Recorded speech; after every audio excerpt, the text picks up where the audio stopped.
Thanks, everybody, for joining again. I'm Nuala O'Connor. I'm the president and CEO of the Center for Democracy and Technology and co-chair of this year's CFP 2014, our 24th year. So I think we should all get ready for a big 25th next year.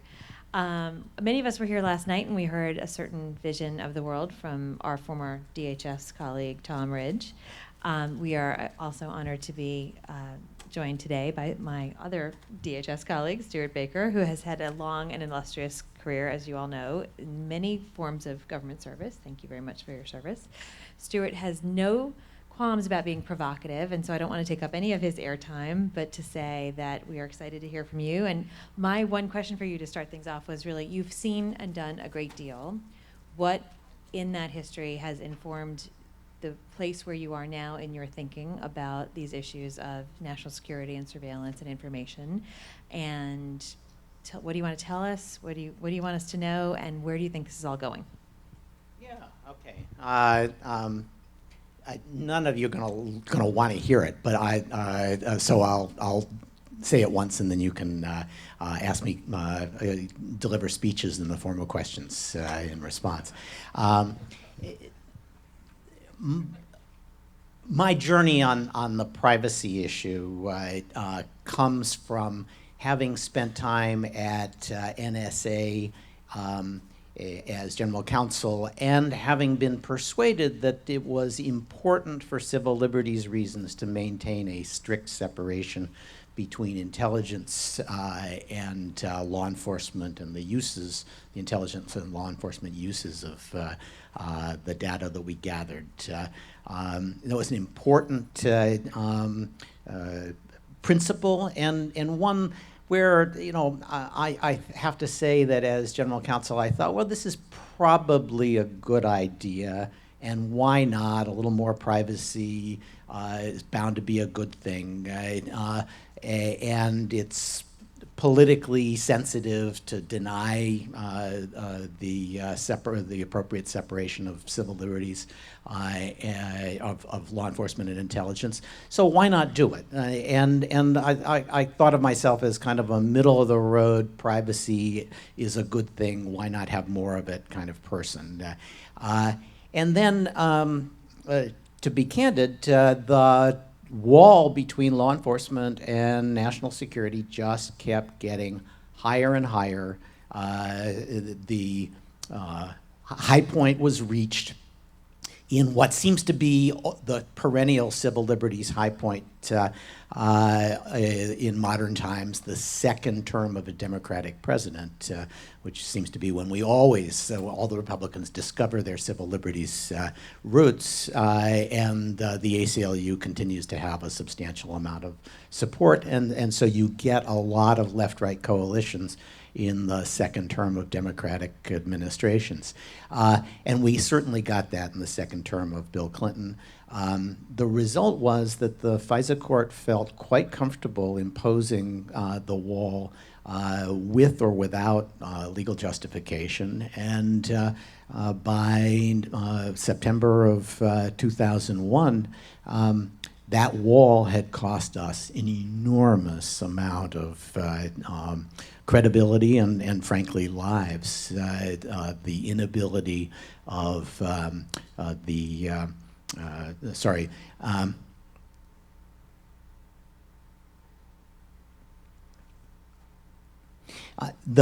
depth of the divide had left the FBI unable to use its resources to find the hijackers before they actually hijacked the planes. And that was in substantial part, you can never say exactly, but it was in substantial part, in my view, the result of the FISA court pursuing civil liberties at all costs, a kind of privacy error that cost us very dearly. And from that time, I've become more and more skeptical of the principle that we ought to just have more privacy, because more privacy is bound to be a good thing. and skeptical of the idea that you can't have too much privacy, that there really isn't a downside to a little more privacy. I've seen what I believe is a very substantial downside to adopting new privacy doctrines without regard to what the consequences will be for law enforcement and intelligence agencies trying to do their job. And that has made me, frankly, I once said to somebody, there's really only one job I want in government now. When they name a chief privacy skeptic, that's what I want to do, because I think that being skeptical about claims that we need more privacy is likely to cause more pain and more trouble and maybe more deaths than we would like. And that's sort of the principle that has governed my approach to privacy issues in the last 10 years. Not at all, I understand, a popular view here, but I've been saying this at CFP since 1996, so nobody's completely surprised. We're going to have to share the mic. A couple of thoughts on that. Well, one's more personal. We're going to save that for a drink. But the one question I have is, it sounded a little bit like you're blaming the FBI for not having connected the dots. I mean, we have a CIA, we have an NSA, we have agencies that, and you were instrumental yourself in creating, a very logical barrier between law enforcement and national security. There are many, even in the Bush administration, who would argue we had the data. What we failed to do was connect the dots effectively among the intelligence agencies.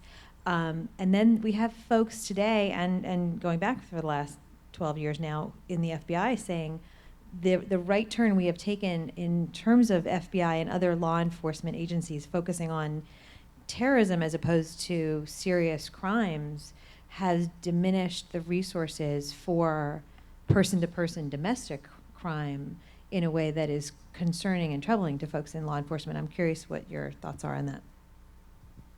So on the first point, there's no doubt that there were many errors on the route to 9/11. And you can go back and say, if they'd only done this, we wouldn't have had the problem. And there is an inclination on the part of the privacy advocates to come up with their favorite scenario for avoiding 9/11 and say, you can't tell us that 9/11 would have been avoided by following your scenario, because we've got a scenario we really prefer. And in their scenario, there are no turf conflicts, and the FBI and the CIA lie down and sing Kumbaya together. And if that just would happen, and that's what the 9/11 Commission said they should do, we would solve the problem. So problem solved, because the 9/11 Commission said that should happen. But these are big institutions. There will always be some turf consciousness. That strikes me as probably not actually a solution to the problem, and certainly the idea that we only need to come up with one magic solution for the problems we had before 9/11 is unrealistic. And then finally, the last clear chance that we had to stop this, that attack, came in August of 2001, when at last everybody got it. Everybody said, damn, they're here. They really have a plan.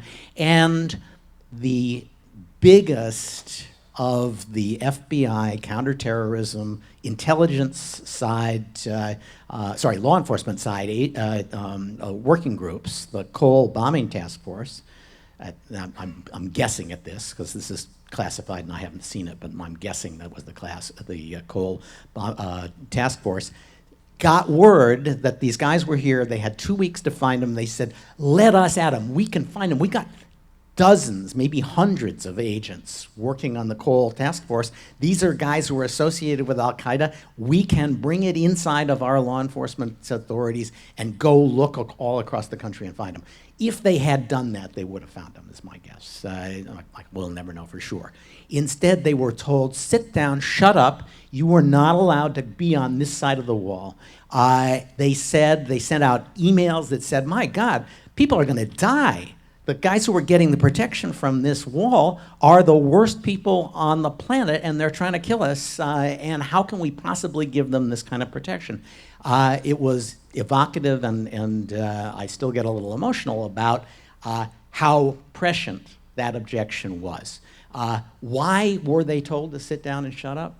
It's perfectly clear when you look at the record, and I'd spent some time looking at the classified documents on this, or the declassified reports about this.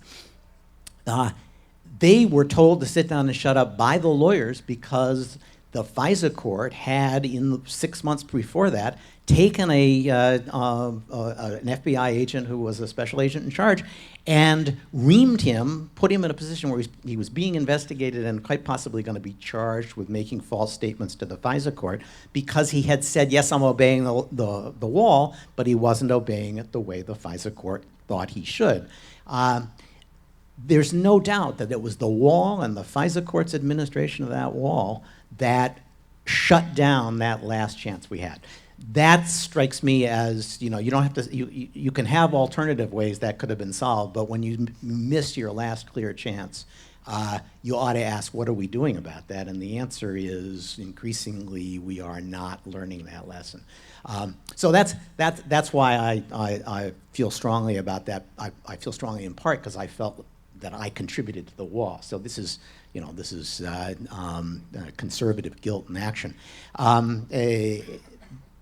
The question whether we're spending too much time chasing terrorists and not enough time chasing criminals, the FBI is never going to catch most of the criminals in the country. They are a very sophisticated, but they are to law enforcement what the Marines are to the military. They are not going to hold territory. They are going to take a beach and then hand it over to the Army. And so they are, to some extent, discretionary in what they pursue. We're not going to have more or less street crime based on what they do. So the question is, what are you most concerned about? They've certainly done a lot of white-collar criminal work, even with all the terrorist stuff. And they've dramatically expanded. So I'm not sure that I would say we've lost out in criminal enforcement. So thank you for that, because I was going towards the guilt word, actually. I've always supposed that was part of it. I know a lot of people who... I didn't want to prompt any tears in this panel. I've been known to make grown men cry several times in the last several weeks, and I didn't want to add you to the list, Stewart. So that's more information than any of you needed to know. But more seriously, what happens next? It seems to me, it feels then, that because of what you have described, the pendulum has now swung in the other direction. Where do we go from here in your... If you were king, where would we go from here? And where do you think we actually are going to go from here on 215, 702, et cetera? Yeah, I think we've made a fundamentally wrong turn on this stuff. And it was engineered by Snowden and Greenwald.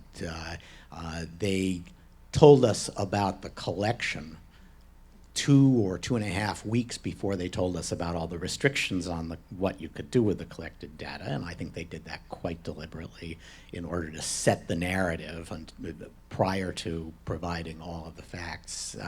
But the narrative is set. But the problem with the narrative is it's government having large amounts of data is a bad thing.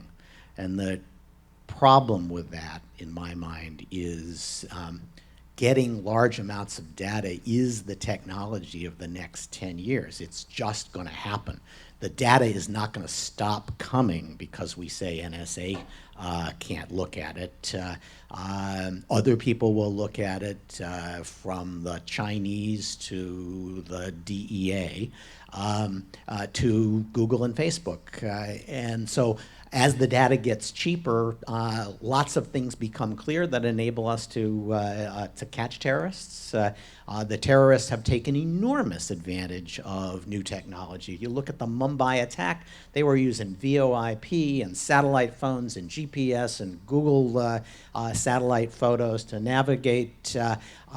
You can't just sit down and say, well, we never had big data before, so why should we have it now? Because the bad guys didn't have GPS and Google Maps and satellite phones and VoIP before. I mean, they ran I think probably 24-hour center, ops center in a different country. They were talking to the guys as they went from room to room and said, no, shoot him, damn it, just shoot him. Stop looking at the rugs and set the place on fire. They had a little bug in their ear telling them where to go, telling them what the TV was showing about the law enforcement response to their attacks.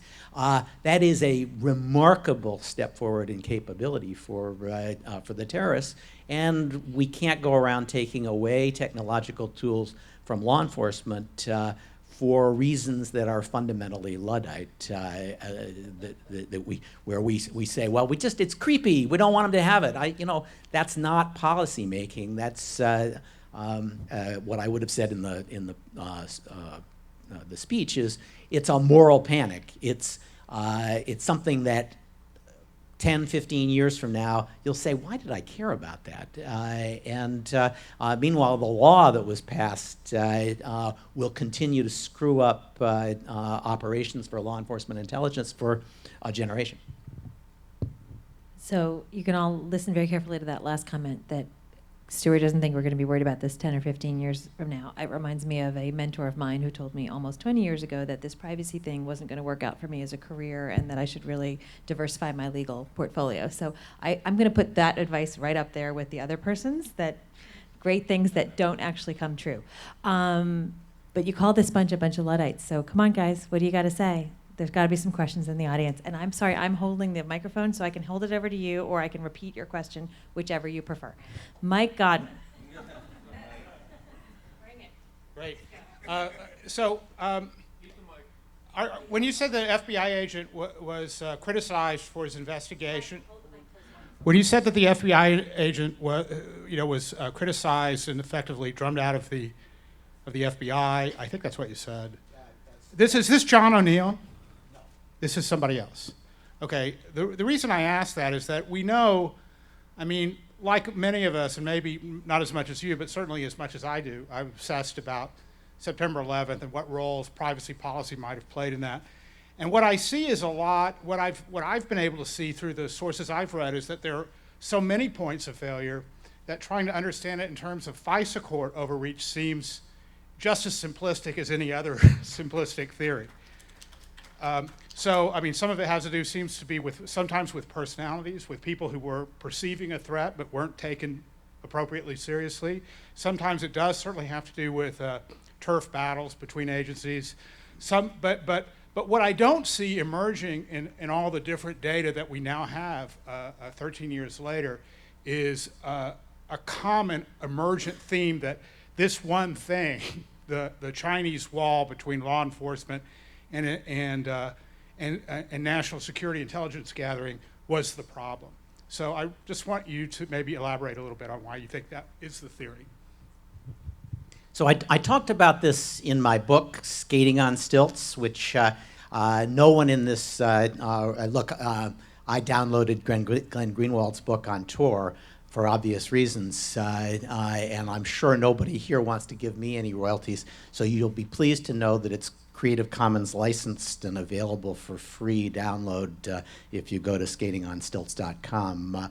But if you look at that book, the chapter lays out with footnotes the whole story, and you can certainly find other failures, but this is the failure 2 weeks before. This is a failure with a record in which somebody says, we can find him, why are you stopping us? And they are told to stand down, and the only reason they're told to stand down is because the FISA court, in pursuit of civil liberties, made up a bunch of law that was not law, that was later overturned by the Court of Appeals as soon as was appealed. It's hard to find a more proximate cause. Sure, you can find other causes, but this one feels very, very close. And no one wants to say it because, quite frankly, saying privacy contributed to this is not politically correct. But screw it. I'm too late. It's too late in my career to be politically correct.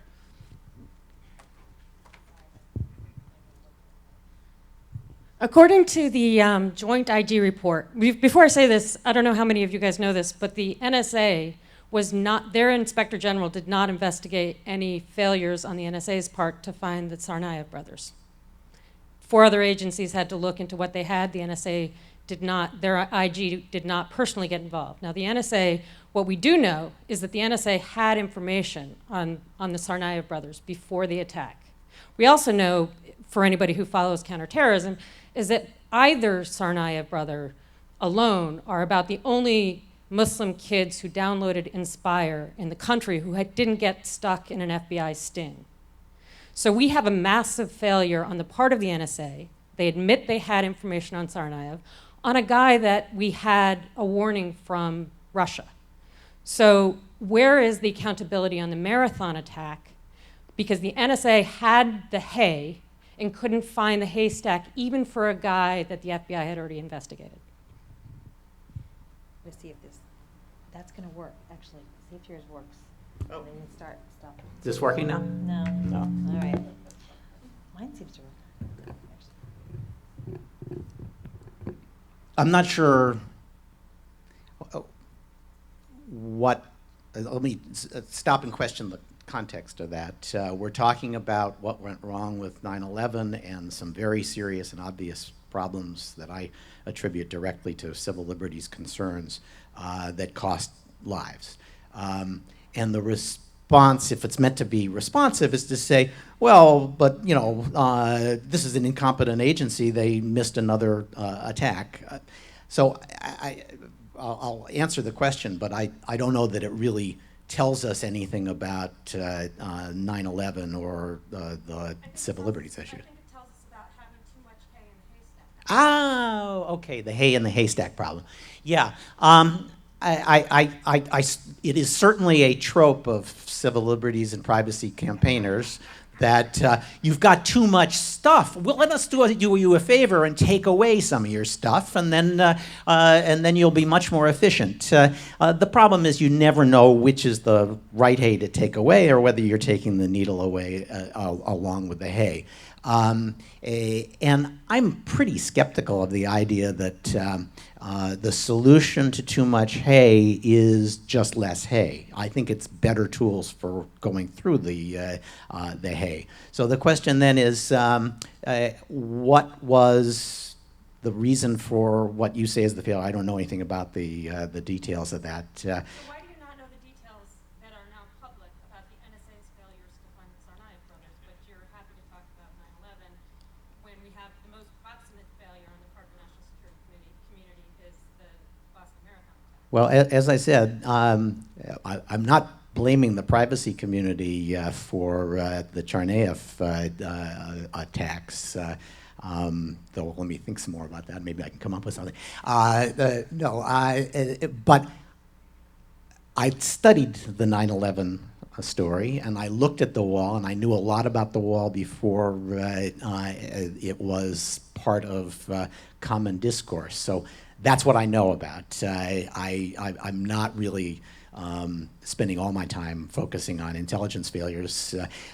But all that said, I just don't see how the NSA not identifying the Tsarnaev brothers is necessarily, I'm not even sure it's their job to say what Americans are going to this site. They almost certainly would have, it's not unreasonable to say, maybe they should have told the FBI about all the IP addresses of all the people who went to Inspire, although that's awfully broad, and I wouldn't be surprised if under the president's current directive, that's a question of whether you're picking on people because of their exercise of their First Amendment rights. So there might have been, even today, some political correctness issues with just scarfing up everybody who ever went to that website, which would include probably you. There we go. And so they might have said, you know, that's too big a sweep, and you know, Marcy wouldn't like it if we swept up that much hay.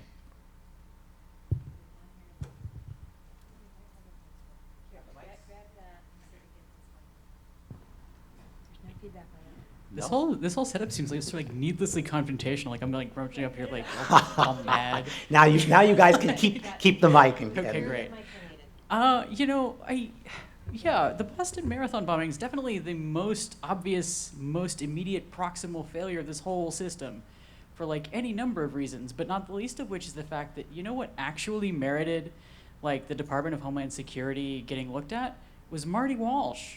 He was an active Occupy Boston organizer, and that is so sketchy that he eventually became the mayor of Boston.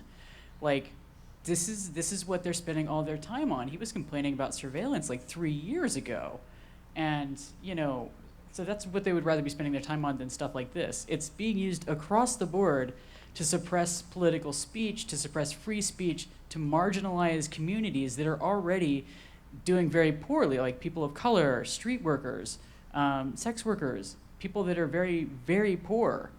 Like, this is not, I don't think that this is like a problem that we can fix just by saying we need less stuff, or we need this, or we need that. We need a broad overhaul of the entire system. So I want to just point out, stop you for a second there? Would actually just like to point out also is that the haystack argument makes a fair bit of sense. Whenever someone goes and does a search warrant on someone's house, it's not like, okay, let's pack up everything in this house. Let's look for what might actually be relevant to a specific case. Broad spectrum surveillance is useless as far as I can tell. So my sense on that is that the cops often gather everything because they've sort of learned from experience that if you don't gather it, it may turn out, maybe only one case in 10, that there's something important that you left behind. So if you... And that's why they do take everything. This is in law enforcement. It's not my particular bailiwick, but that there is rationality to that decision. But I guess I was trying to get the connection. Let's say there was a failure. There clearly was a failure to follow up on the Tsarnaev brothers. It was dumb, and I've said the same thing. I cannot understand why the guy wasn't stopped. Well, now I understand, but it's still an appalling failure that the guy was not stopped when he came back from Russia, and it was because they spelled his damn name wrong. Now, I'm not sure that argues for less hay on the haystack. It argues for better spell check on the haystack. But that's not what the IG report shows. The IG report also shows that the NSA had identified the Tsarnaev brothers before the attack and not done it. They did not access that information until after the attack. That is what the IG report shows. So they had. What does it mean to identify them but not access the information? It means it's sitting in their haystack untouched. Oh, because they went to Inspire. It's not. We don't know because the NSA wasn't part of the actual part of the IG report, which is also inexcusable. Yeah, I've spent a lot of time with the intelligence community. I helped put together the explanation of how we screwed up the intelligence in Iraq, and screw-ups happen all the time, for sure. And I guess it doesn't say to me, oh, well, we need more privacy and less intelligence because our intelligence agencies are screwing up. It may argue for better intelligence rather than less. Over time, we have 3 really Okay. quick speakers. Okay, actually, I'm going to take this out because, first off, thank you so much for coming here and being in an open forum and taking questions off the cuff. I think that's really admirable. I just wanted to invite you to the Hackers on Planet Earth conference next month in New York City. Here's a flyer. And our keynote speaker is your really good friend, Daniel Ellsberg. Oh, yeah. So put in the mic back here for a second. I just had a quick question that I pulled off the internet. Do you think it is acceptable for other countries to perform dragnet surveillance on American citizens? I'm against it. And I think we should do what we can to stop it. Protest it, protect Americans to the extent that we can. The fact is that dragnet surveillance, or at least bulk collection of data on Americans, is going to happen because it's getting easier and easier. But that doesn't mean we have to like it. I'd rather spend time fighting over that than fighting over whether NSA could do it, because I think NSA is more trustworthy, at least as Americans go, than French intelligence or Chinese intelligence. Speaking of the French, Maybe. thank you for coming, Stewart. I'm always glad to come. I really appreciated the piece you wrote for the Post, speculating that, so Vodafone released this new transparency report. In it, they indicated, the first telco to actually directly do so, that some countries have direct hookups into their systems so that without having to, like, say, hand a target identifier to the provider, the country can just unilaterally pick and choose its targets. The company doesn't know exactly what's going on. You speculate that France and Belgium are two of these countries. I guess my question is, first, do you think that is acceptable in a democracy? And if it is not, how do you distinguish between what you believe the French and the Belgians are doing, and the upstream collection that's being done under 702 by the National Security Agency, which, as far as we understand it, is authorized under an annual order by the FISA court, but whereby the government isn't saying, hey, telco, give us data on these people. They're plugged directly in to the feed and sucking up what they are choosing to get. So As an American, I don't like French style of government. I think it is the ruling class, the ruling elite, the people who went to Sciences Po are too much of an institutional elite, and it's not the kind of democracy I want to live in. It is the one that the French want to live in. You could certainly have acceptable controls on an intelligence service that has that direct connection. Do I think the French have acceptable controls on their intelligence service? No. And the Belgians?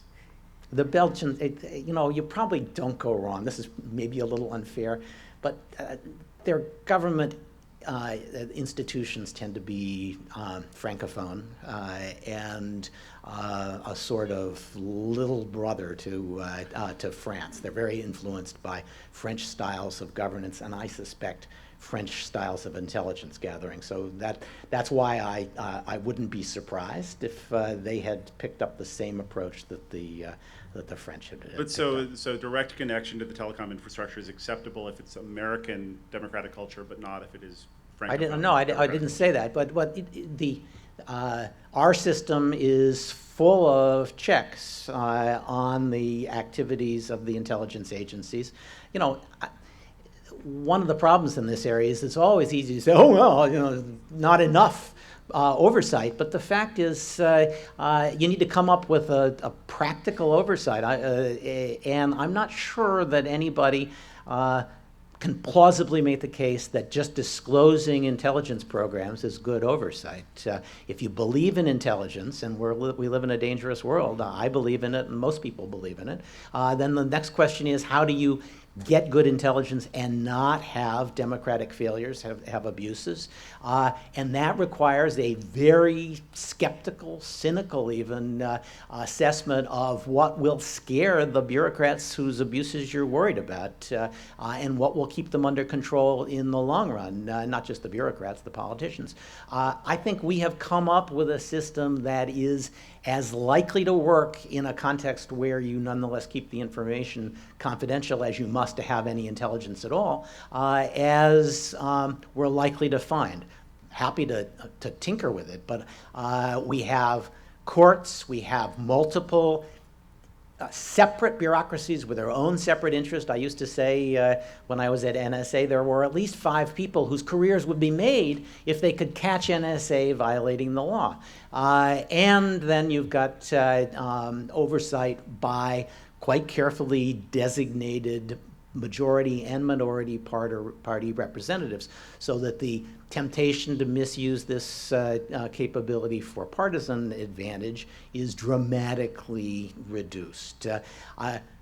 Maybe there's another institutional way to approach this, but just taking these guys out who are doing their job and following the law and saying, well, let's just give them a beating for the hell of it, means you're going to get a whole lot less intelligence and no more effective civil liberties. I'm not quite sure how responsive that was to the question, but thank you nonetheless. Great, thank you. Last question, we're way over time. So every year in America, we see 10 9/11s and car deaths. And we accept this because we want to be able to drive. We want freedom of movement. We want all of those things that gives us. Do you think that the American people, do you think it would be reasonable or acceptable for the American people to simply say, well, you know, we would rather not have intelligence, or we would rather have very limited intelligence only dealing with, you know, nation state threats that were a, not terrorist threat, but a like credible threat of invasion, for instance, that might, you know, completely erase American sovereignty, and simply say, you know what, there's going to be bombings. That's fine. We accept this risk.